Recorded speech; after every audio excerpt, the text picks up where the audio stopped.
ever noticed how the rain could be so peaceful?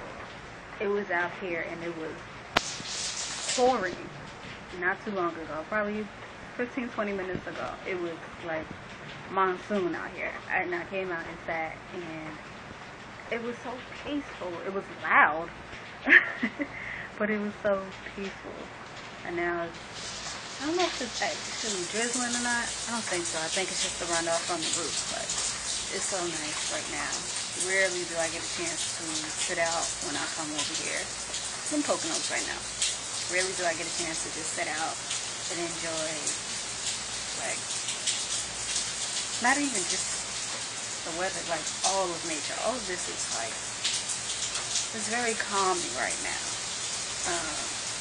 I'm in front of the lake. Somebody has a boat or two out there. Yeah, past the trees, which you kind of can't see, but it's